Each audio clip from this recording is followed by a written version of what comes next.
Zoom in on global affairs with insightful debates and exclusive interviews. This is World Insight. Hello and welcome to World Insight with me, Tian Wei. China's focus on new quality productive forces has stepped up cooperation with the rest of the world.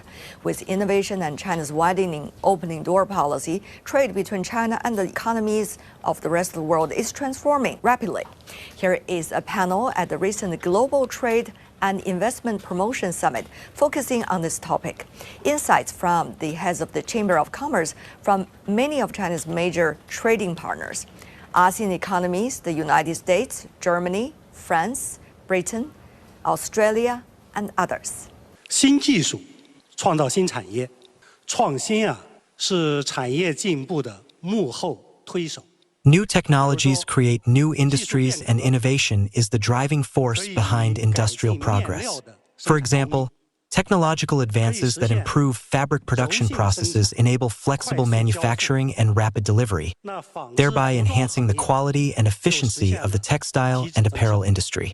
On the other hand, industrial and supply chains serve as the practical stage for the development of productive forces. Industries provide application scenarios that allow innovative outcomes to be productized, then scaled and eventually industrialized. We are also pleased to see that technological innovation is no longer one-dimensional but is breaking out on multiple fronts. As a result, the pace of progress in developing new productive forces may far exceed our existing experience and expectations. Now go to you, Craig. Your thoughts on that same question. When I hear new quality productive forces, I don't see only just new technologies, but rather a fundamental shift in how value is created. For decades, the global supply chain prioritized efficiency and cost. However, the new model prioritizes resilience, intelligence, and sustainability. My understanding is that these forces, including AI, advanced manufacturing, and green energy, cannot thrive in isolation. Rather, they require deep global cooperation at scale. A solar panel's efficiency relies on cross-border material science, and an EV's intelligence relies on chips designed in one country and assembled in another. Embedding these forces into global cooperation will require careful management so as not to exacerbate existing trade imbalances. Without global cooperation, we will get higher costs and slower innovation. With cooperation, we can unlock the next generation of growth. At the French Chamber of Commerce, we see this as an explicit invitation, and it was today an explicit invitation for foreign enterprise to co-develop the next generation of trade partnership and commercial relationship between China and the foreign enterprises. And we see this actually very vividly now when we take, for example, questionnaires, the French enterprise through the Chamber.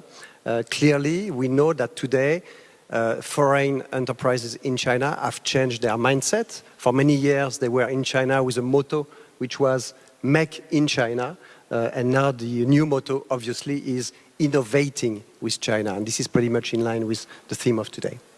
Let's go to the next one. Martin? Yes, I would like to build on what the colleague from France just mentioned, because I think what we are seeing is a qualitative mindset change as well. And we call it localization 3.0, because the dimension what we see is a localization which rather goes from production through R&D, also cross-spanning the globe in global supply chain triggers, which is very much important when you look how interconnected these supply chains are. Yeah, we are seeing all the time these disruptions coming up, and when these disruptions coming up, you see how resilient you are. So in these qualitative productive forces, I think this localization 3.0 is basically the answer to innovate locally and also interconnected with the other continents. And this drives, I think, a new opportunity for both sides. And this bidirectional topic, I think, is what we are talking about today. From a UK perspective, Of course, we welcome new quality productive forces. I think especially in the area of new energy, this is crucial for the UK. And speaking as the chair of the British Chamber of Commerce in China, our members include companies who are already cooperating with Chinese companies that lead the world in new energy generation. And for the UK, where we face on many levels a cost of living crisis created in part by high energy prices, I think it's essential that we work more closely together to find cheaper, clean energy solutions across UK and Europe. Thank you. Let's go to Val from the China-Australian Chamber. Obviously, China has defined that concept relative to its own context, but Australia is also dealing with a closely related challenge. How do we create high-quality, new economy jobs? How do we add value to our resources before they're exported? And how do we build stronger domestic capability in clean energy, in industrial capability, and in resource value adding? In many of those areas, Australia can't build what it needs from its own industrial base alone. It needs to access leading technologies, manufacturing scale, and the ability to deploy at speed and cost, and lower cost. Obviously, China is an important source of many of those capabilities. So the next phase of Australia-China cooperation should be about turning China's global capability into local capability in ways that are resilient, commercially viable, and capable of creating high quality jobs locally. Very interesting. How to change how to have the paradigm change of cooperation, for example, with China, and turn it also into momentum locally back at home. That is always an interesting topic. Let's go to Mr. Wu. 人工智能、数字经济、新能源、高端制造等领域呢 Fields such as artificial intelligence, the digital economy, new energy, and high-end manufacturing are changing the way our enterprises operate and are also redefining threats to the future industrial chain and value chain. Whoever masters the advantages of innovation capability, technical standards, and talent will have the opportunity to take the lead in the next round of competition. Over the past few years, due to factors such as the pandemic, politics, and geopolitics, enterprises have realized that supply chains cannot simply pursue low costs. They must also consider stability, security, and resilience. We now see that international companies are no longer asking where the cheapest is, but rather where is most stable, most reliable, and capable of long-term cooperation. So, I believe that in the future, cooperation will be more important than ever before. Let me go to you, Christophe. You mentioned new generation. I remember the first question. We would love to hear a further explanation and even more importantly, some examples that you could share with us as to how that new generation of cooperation actually could work and be sustainable. Please. China's development, next stage, next globalization cannot be only inward looking. Foreign companies, American, European companies are investing massively in China and they pledge to invest even more. I mean, all surveys show it. It is important for China to step up into the next step, which is to invest and to localize in Europe.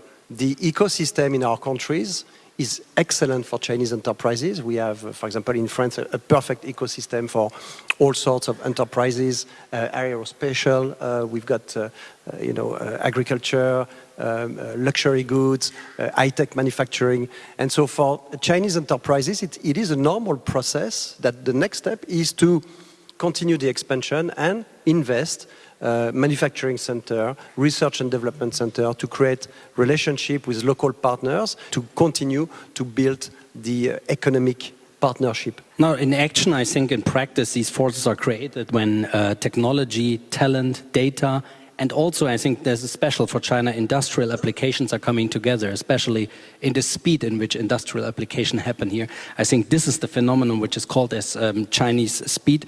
And this is particularly visible if you look into the automotive industry, into the machinery industry, chemicals, and also electronics and green technologies recently. So I think this advantage is basically what also the foreign investors are looking for when they are looking at China, and this is part of this new productive qualitative forces. We need to be clear about that. Why people, I think we had to decide for partners. Previously, this was most likely everybody wants to do it alone. Wants to do it alone, successful business in Europe, successful business in China. And now, meanwhile, you see that if you bundle the strengths of two nations, you can do something greater. And I think that's the mindset change what you're looking for and what we are talking about. Chris, coming from the British Chamber. So I think from the UK... It's very different, right? I mean, in the UK, it's mainly service sector. It's about services, you're right, Tianwei. They make up about 80% of the UK economy. And so I see, and our members at the British Chamber of Commerce in China see a wonderful complementarity and alignment there between UK global expertise in services on the one hand. We were, after all, once a great power, so we have a lot of global experience and global networks. We combine that with technical expertise, whether it's in legal services, financial services, or other professional services. And that's a wonderful alignment with the Zhou-Chu, the Chinese companies which are going out, but which may lack some of that experience from going into what is a very unpredictable and uncertain world. So that's where UK service companies can step in. Macau, let's just be direct. What kind of cooperation American Chamber of Commerce is looking forward to here in China and with China?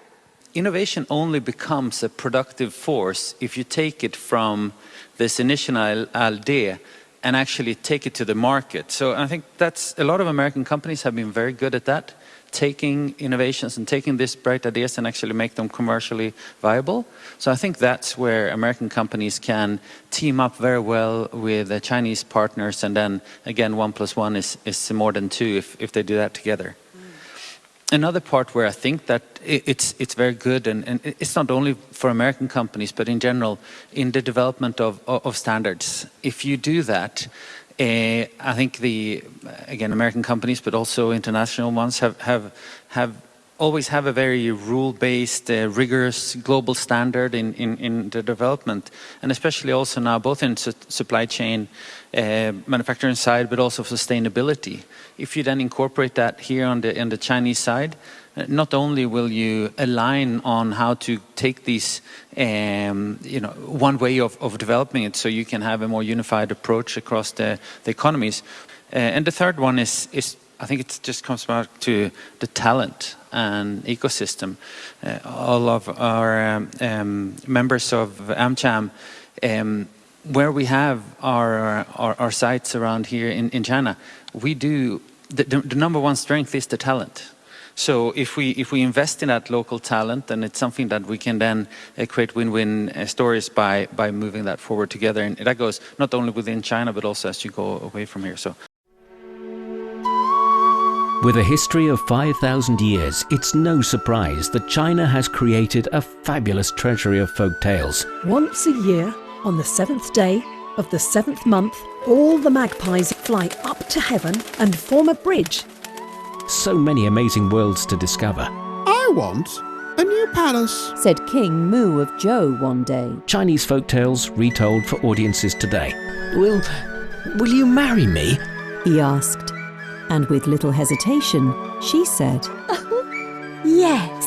5,000 years of amazing Chinese folk tales. My father must not go to war. Someone must take his place. You'll find Chinese Folk Tales Season 3, wherever you discover your favorite podcasts.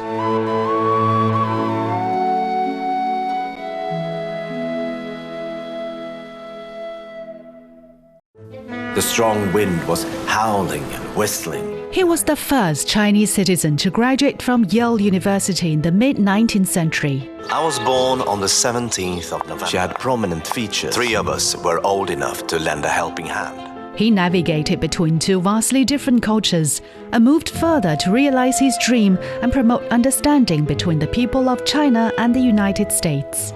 Ye Mingxing was a native of Hanyang. I realized no danger. China is really awakening. Come and join us in discovering the incredible journey of Yong Wang in his autobiography, My Life in China and America. Check out the Audible stories on radio.cgtn.com and all major podcast platforms. Just search for the podcast Books and Beyond and find My Life in China and America.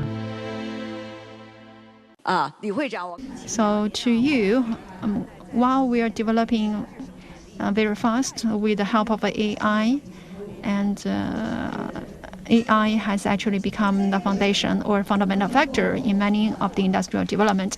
So in this context, how, when we face these challenges, how can we have the better or more effective cooperation? Now, Vice Chairman, you have the floor. Thank you. 李会长，谢谢。当前国际形势极其的复杂多变。 The current international situation is highly complex and volatile, and the stability of global production and supply is a cause for serious concern. We, in the business community, can make a difference in the following 4 areas. Firstly, we must be practitioners of openness and cooperation. No country or enterprise can survive by closing itself off from the world. We encourage global division of labor and collaboration, and are committed to facilitating trade and investment. Secondly, we must be proactive practitioners who undergo rigorous training and hard work. We need to support upstream and downstream enterprises, achieve complementary advantages, leverage our own strengths, and build a more resilient global industrial chains. Thirdly, we need to act as advocates for international rules. Representing the interests of chambers of commerce and enterprises, we should uphold international economic and trade rules and remove various barriers to reduce costs and improve efficiency.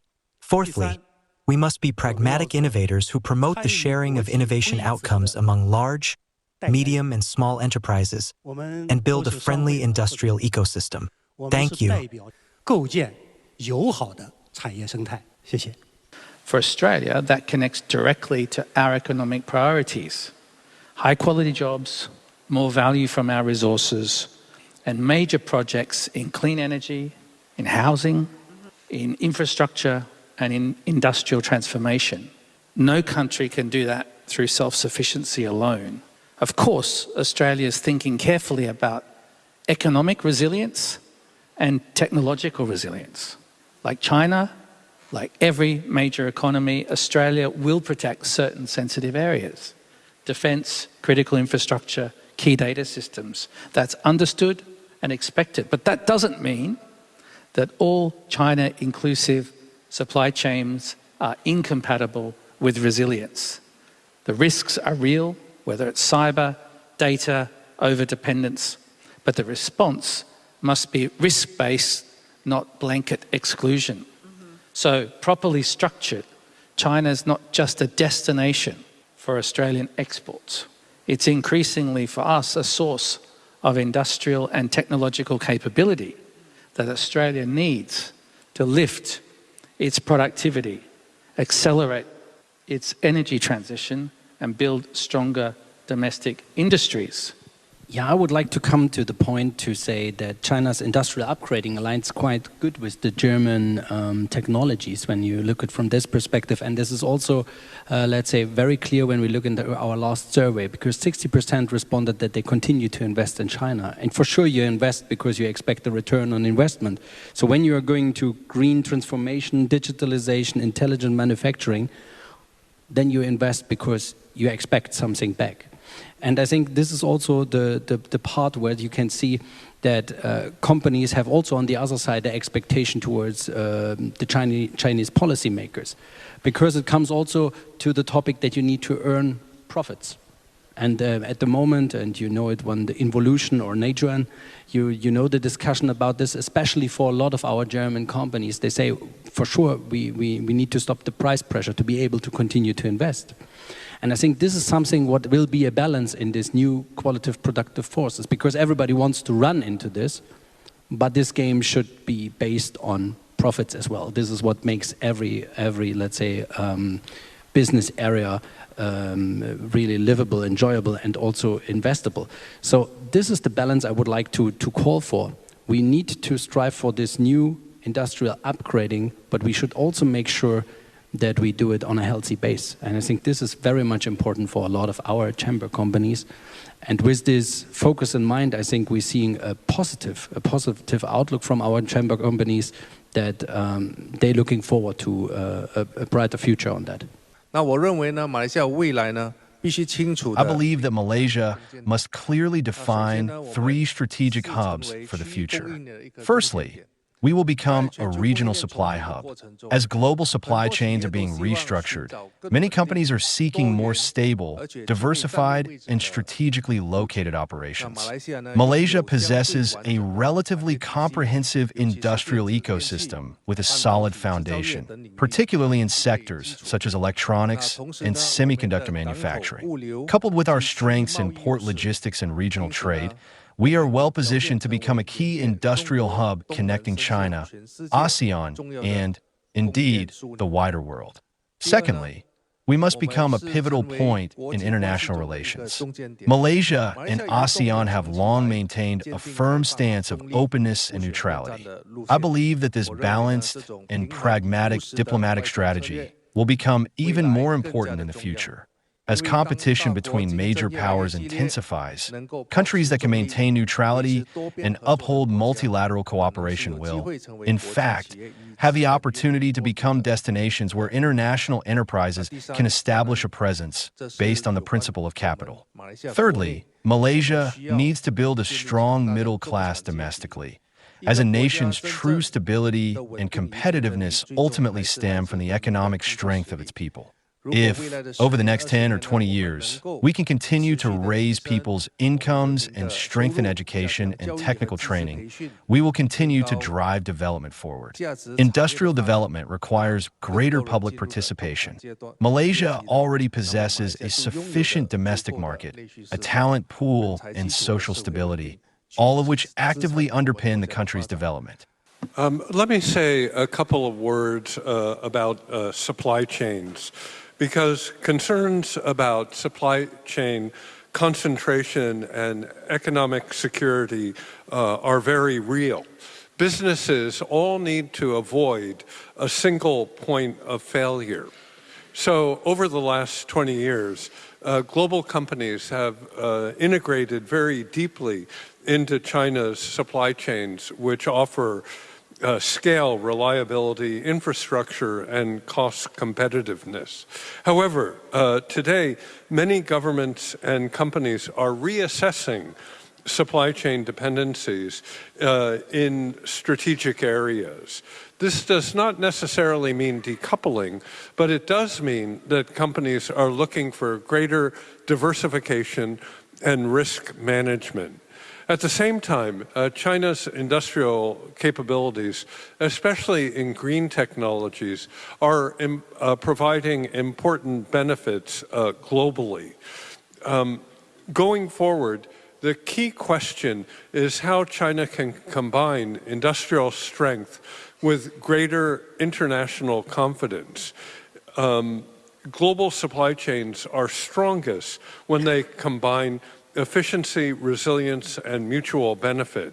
China's industrial upgrading can contribute positively to global growth if accompanied by openness, cooperation, and shared development opportunities. Every one of you, gentlemen, one sentence, if you can, to wrap up your thoughts on this and takeaway for everybody. If we can get a better dialogue in between the governments, I think the US businesses, as well as everyone around this table, we're happy to step into that space. Only by continuing to uphold openness and cooperation, promoting innovative development, and strengthening regional connectivity, can we jointly build a more stable, prosperous, and sustainable future for the global economy. But let us not forget people-to-people exchange, because certainly in the UK we don't see quite so many Chinese students coming. I know fewer UK students are coming to China. We need that people-to-people exchange even while the AI cooperation is taking place. It will not be only based on export and trade flow, but on a deeper industrial integration with the famous win-win and both ways that we've been talking about since the beginning of this conversation. So finding the right balance is something that we need to work on to achieve the productivity, employment benefits from the next stage of collaboration. I would like to come again that it is about to orchestrate technology, talent, data, and industrial application. And I think this is also the difficulty, because you need to balance 4, 5, 6 ingredients and not just one. And I'm very much looking forward to see this being successful in the future. And innovation is the most positive sum game in the world. If trade imbalances can be kept in check, everyone can prosper. 科技创新啊， Technological innovation is redefining industrial and supply chains, and a new industrial era is rapidly approaching. 时代正在加速到来。 Gentlemen, you are excellent keeping the time and making the point. Thank you so much.